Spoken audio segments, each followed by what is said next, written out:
Shalom, shalom, family, and welcome back. This is Brother Maurice. We're going to talk about a couple things. It's going to be in one podcast, but it'll be a total of 3 videos.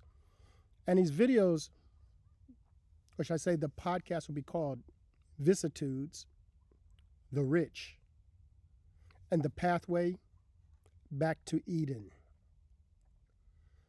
And this first video that we're going to do is titled Vicissitudes. Now, vicissitudes means a change of circumstance or fortune, typically one that is unwelcome or unpleasant. And the reason why we're going to talk about this today is because people, especially here in the United States, are starting to go through things and they don't understand why these things are happening to them. So family, we're going to discuss that because there have been a series of things that have taken place over a couple thousand years. And things are really starting to come to a head. The Father initially gave us the fruits of the trees. He gave us the seeds. And these things were freely given to us. But over time, the wicked, what they did was they eliminated this free food that provided trees and plants.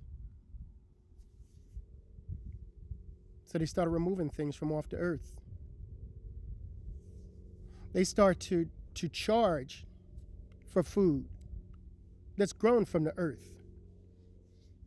So unless you are growing your own garden,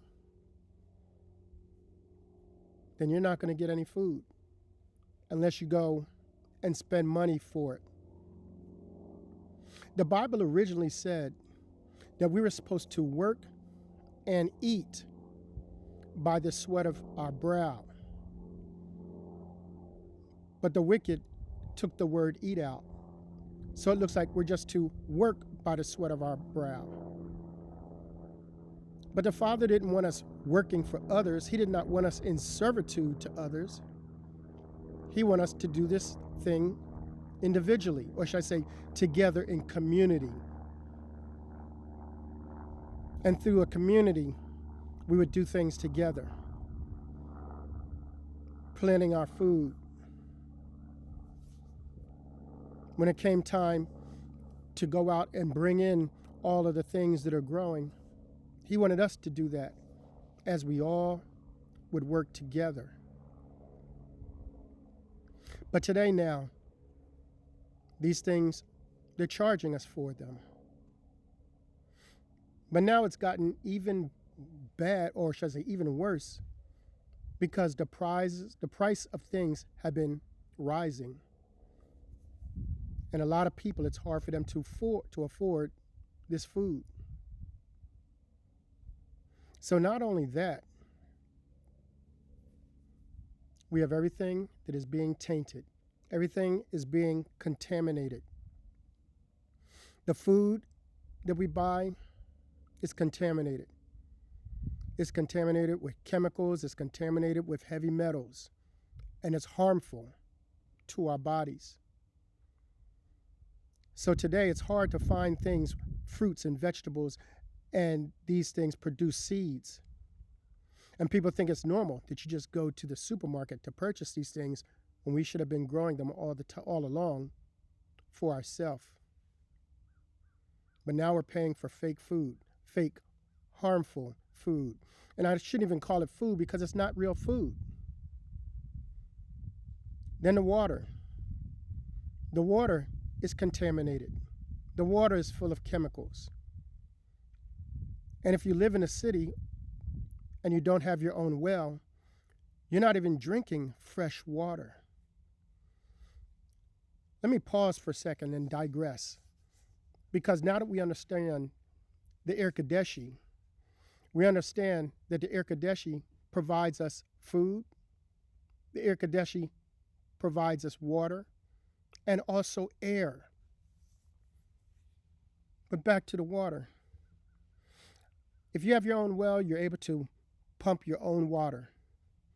But if you don't, now you're relying on the system, this wicked system, because you don't get fresh water at all. So if you're living in cities, you're not getting fresh water at all. The water that you get comes from the waste treatment plants, or you might hear, or water treatment plants. It's the same thing, because the water that comes from your tap ends up going down a drain into the sewage. When you go to the bathroom and you flush your toilet, it's going down a drain and into the sewage. And everything is going to the same place. It's going to these treatment plants. And everything that went down your drain, that went down your sewer, is now being filtered, and they're putting chemicals in it to try to clean it up. And then it goes right back to your tap. So your water is just completely recycled. The air, not even getting air anymore, not even getting clean air, should I say. The air's been contaminated. They spray often. If you're looking back at me today, today's a good day. We have a clear sky, a little bit of clouds back there. But a lot of days you'll go outside and you'll see these long white lines, and you see they're spraying. And they're spraying heavy metals on us. So the food's messed up, the water's messed up, the air is messed up. Because of all the things that they've done, a lot of people can't afford things. And because they can't, the government here provides them what's called SNAP benefits. But the government is working now to decrease or to take those benefits away. We also have the loss of housing benefits and also housing assistance. That's either being diminished or it's being removed. Affordable housing is very hard to come by now. We have things that are going on with the healthcare system. We have people that are losing or being priced out of health care.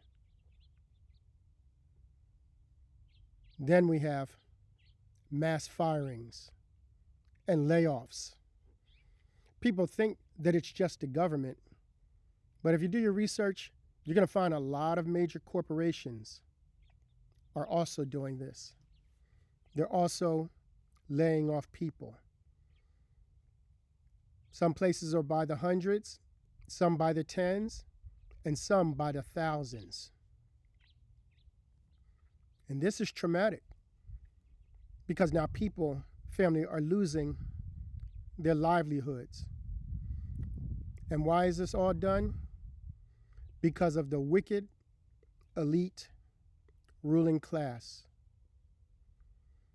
These family are just a few of the vicissitudes of life. So now it's time to understand why these things are happening. And it's important that we study the scriptures, because we're going to have to give an answer. Because as people ask, why are these things happening? We have to explain it. And the Third Testament, chapter 61, verse number 7 says, "Learn my lesson and teach it by your actions. If you do not learn, how will you preach my teaching? And if you do not feel what you have learned, how will you teach as good apostles?" So like I said, this is going to be broken down into 3 lessons in one podcast. And this first part is about vicissitudes. In the sealed portion, chapter 6, verse number 34, it tells us, "Behold, there is a law irrevocably decreed in heaven that maintaineth the power and glory can only be given to those who proved themselves worthy to use this power for the purpose for which it exists. This law requireth that a soul shall fall and experience the vicissitudes of pain and sorrow, which shall be given to you in your second estate. So we are all right now, family, in our second estate, our time of probation.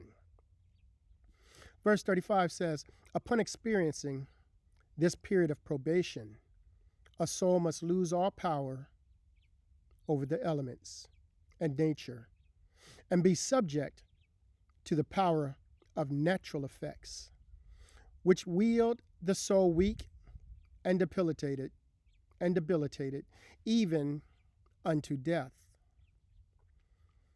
And there must be one who submitteth completely to all the vicissitudes.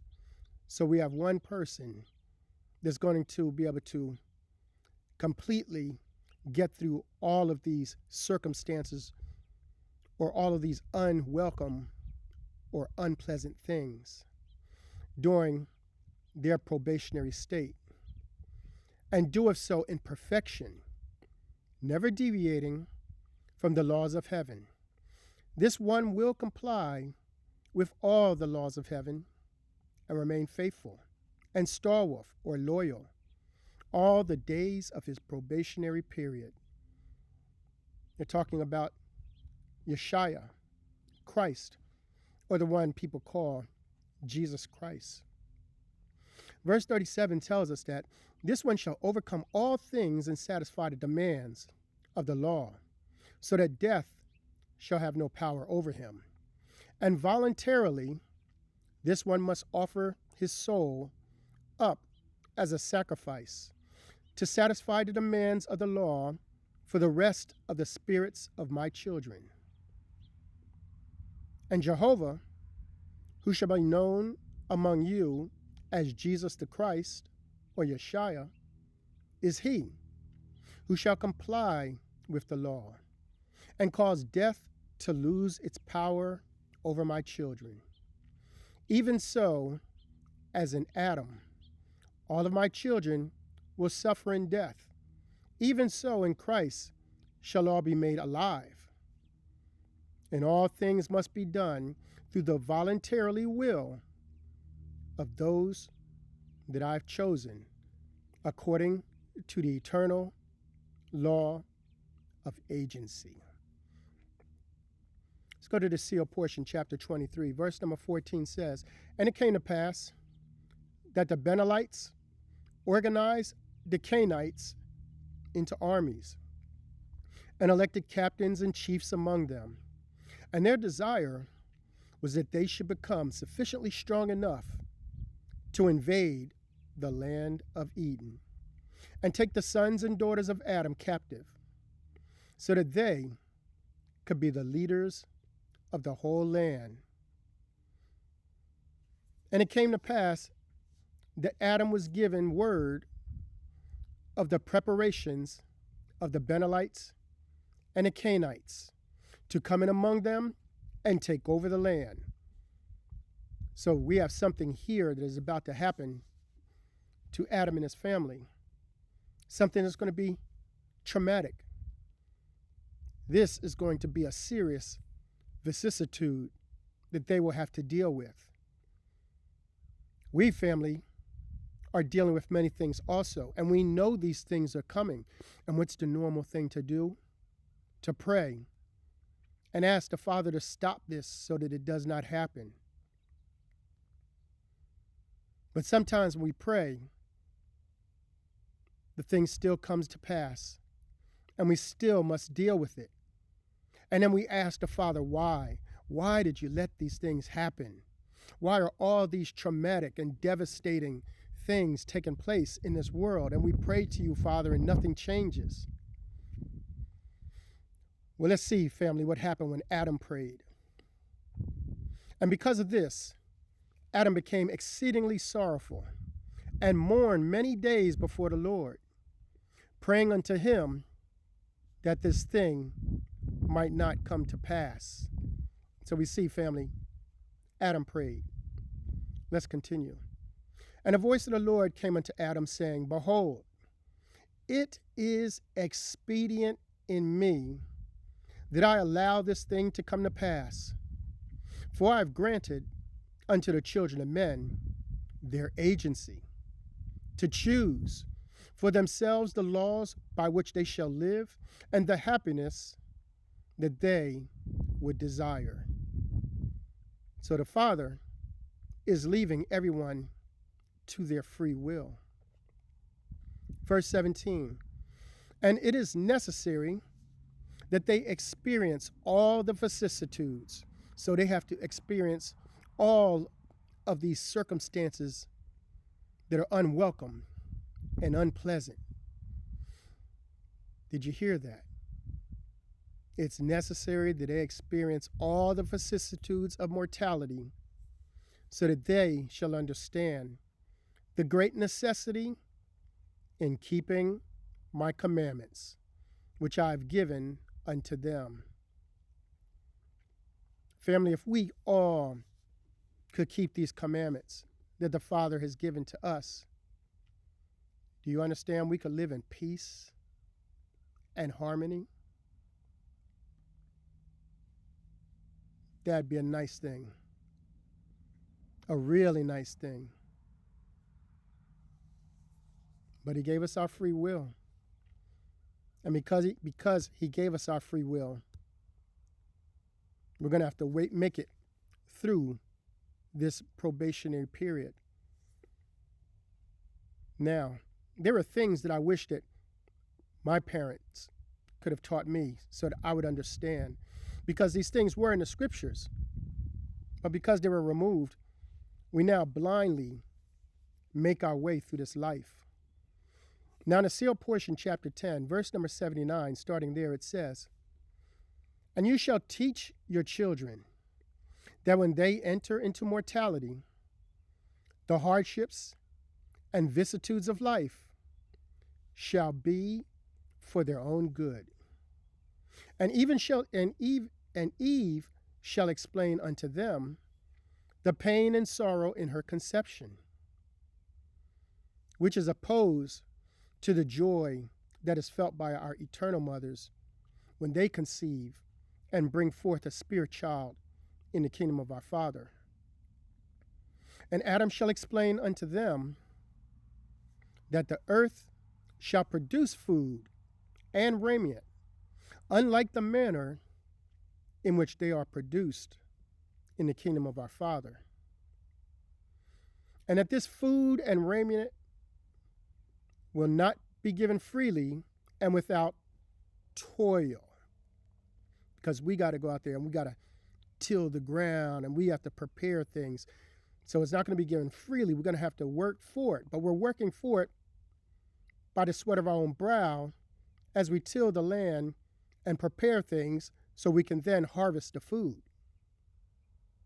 But shall be provided by the earth, only by the hardships that shall teach you and give you experience. Verse 81. And this, so that one day ye shall know the exceeding joy that those who reside in the kingdom of the Father experience.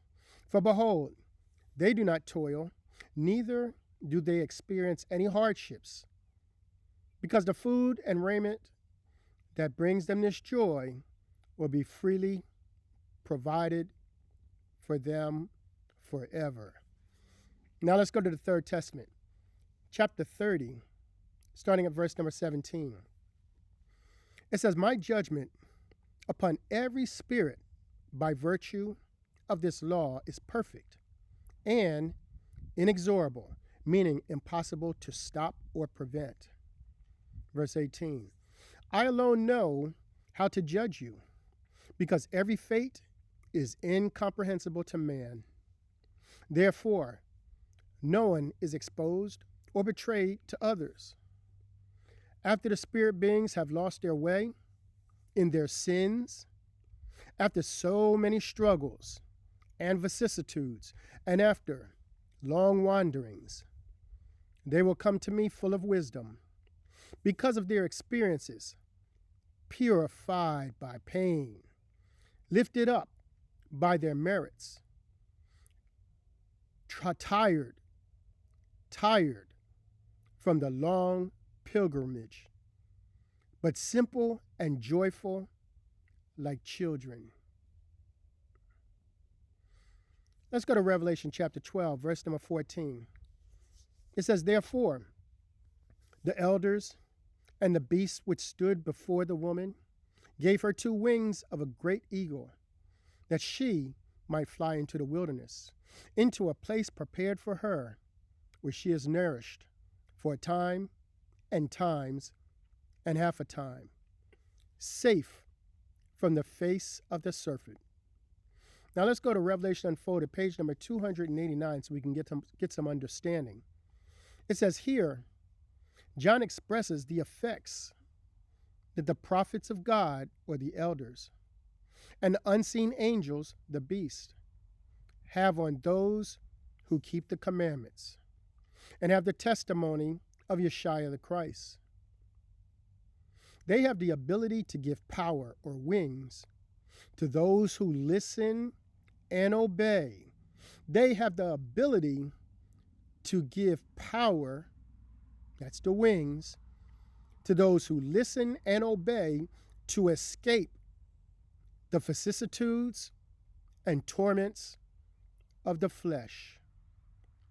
This has always been the case, and is thus presented by John as the time periods, time, times, and half a time, in which prophets have been called and sent into the world to preach the gospel to the people.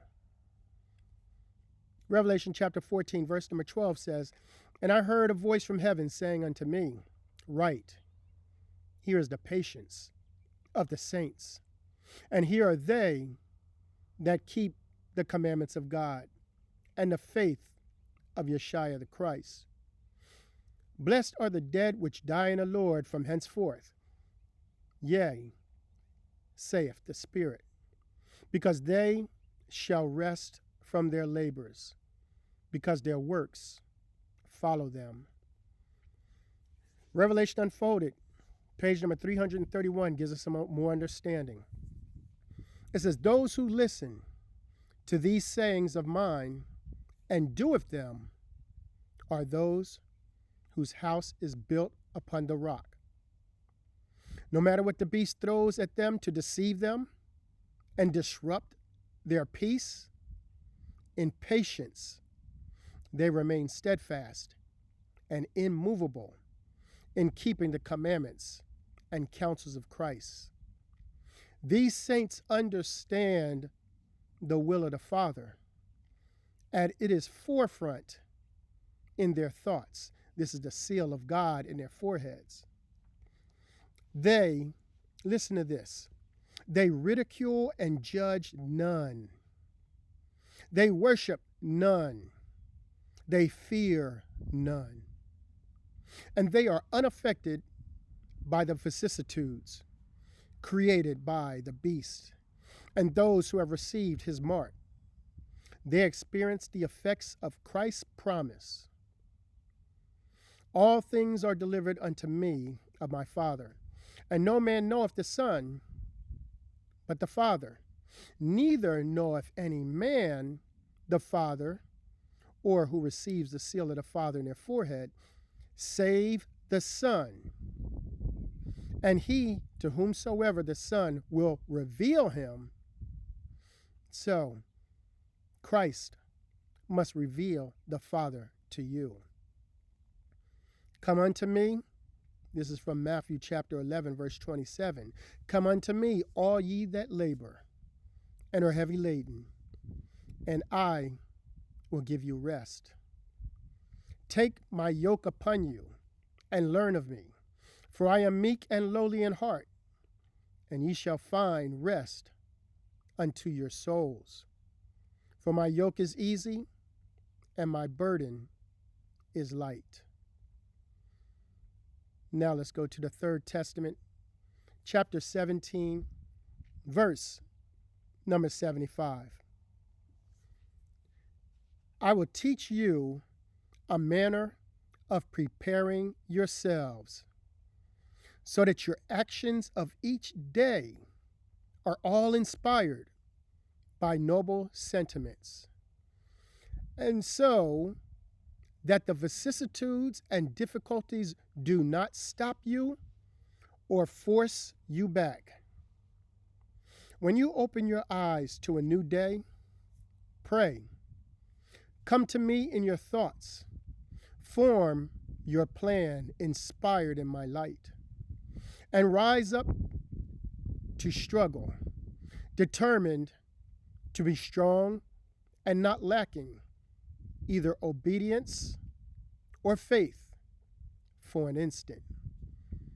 Truly I tell you, before much time has passed, you will marvel at your strength and at the results of your works. The sealed portion, chapter 69, starting at verse number 24. It says, "And because the Father knoweth all things whatsoever that shall come to pass in our world, or in our own experiences, he giveth us warnings from time to time to prepare us for that which is to come. And he doeth this so that we might find joy and happiness in the hardships and vicissitudes of life, which he knoweth shall beset or trouble or press or threaten us." So it's going to happen to us all, and add to our own experience. Verse number 26. "And if he gave no warning or portend," that's a sign, "if he gave no warning or sign as to that which is to come to pass among us, then when it cometh to pass, we will not understand why this thing hath come to pass. And this will cause us misery and unhappiness. Behold, I have already explained to you that we have not been created to experience misery and unhappiness, but we have been created to have joy. Therefore, to help us have this joy and remain in a state of happiness throughout all the experiences through which we must pass during the days of our probation, which is our second estate, the Father hath revealed to us that which shall come to pass among us." The sealed portion, chapter 67, verse number 43. "Yea, you already know that the commandments of the Father are all related to the great commandment which he hath given unto us, which is that ye love one another as ye would have them love you. Therefore, a sin," listen to this, family, "a sin is anything that you do to another that you would not have them do unto you. And a righteous work is anything that you would do to another that you would have him do unto you. And if you do unto another what you would want him to do to you, and he doeth likewise unto you, then wherein can there exist a semblance of misery of any kind? Would not then this happiness last forever in that which ye have done unto each other? And are not the vicissitudes and miseries that we experience in mortality only those things that others do unto us?" That's so true.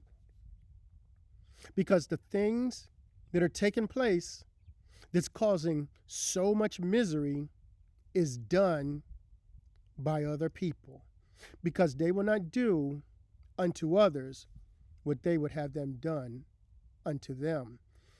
Let's go to the sealed portion, chapter 23, verse number 18.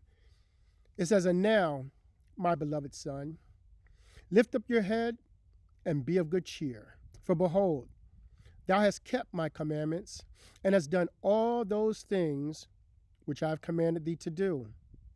And it is not because of your sins that your children desire to disobey my commandments, for thou hast taught them what they should do, and their sins shall be answered upon their own heads.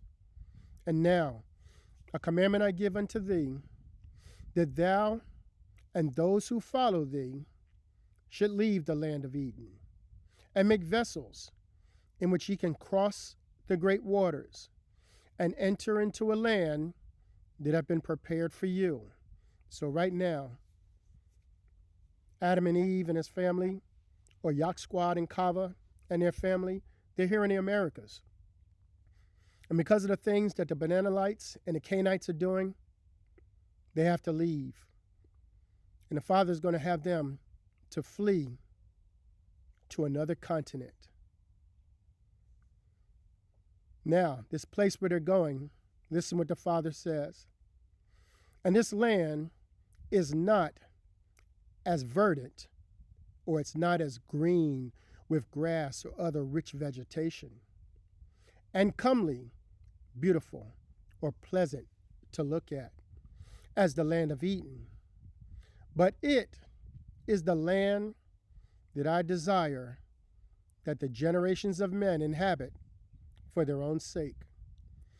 For the land of Eden shall be withheld from the knowledge of the children of men until the time that I shall make it again known unto them. And because the children of men choose to disobey my commandments, and this because of the state of the flesh in which they are in, there shall be much wickedness throughout the world during all the future generations of thy posterity.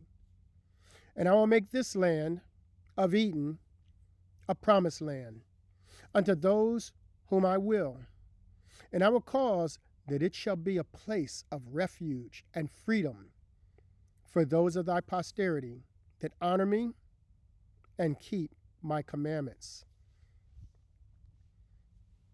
So, eventually, people began to come back, and we've seen this in the Bible. So Lehi and a few of his children and a few others, they built a ship, and they came back to the Americas. Let's continue, verse number 23. And throughout different times, there were others that were also able to return back here to the America, to the land of promise. Verse 23 says, and if I did not save a promised land for this purpose, then the wicked of the earth would soon overcome the righteous, and the ends of the creation of the earth would be frustrated and complicated. For the wicked shall destroy the wicked, and unless I take the righteous from among them, they will destroy the righteous also. And I would that you should teach your children to keep my commandments in all things. And I have commanded you to love one another, and to give to him that ask of thee. And that if ye are struck on the left, turn again the right, that it might also be struck. And I have commanded you to love your enemies, and do good to them that hate you, and persecute you, and despitefully use you. And I have covenanted with you, that if you shall do these things, then ye shall prosper in the land. But if you do not do these things, then ye shall perish in the land. So we are going to stop here with this first part called Vicissitudes. And when we come back in the next lesson, family, we will talk about the rich, because the rich have done many things. Love you, family, and I look forward to seeing you in the next lesson. Shalom, shalom.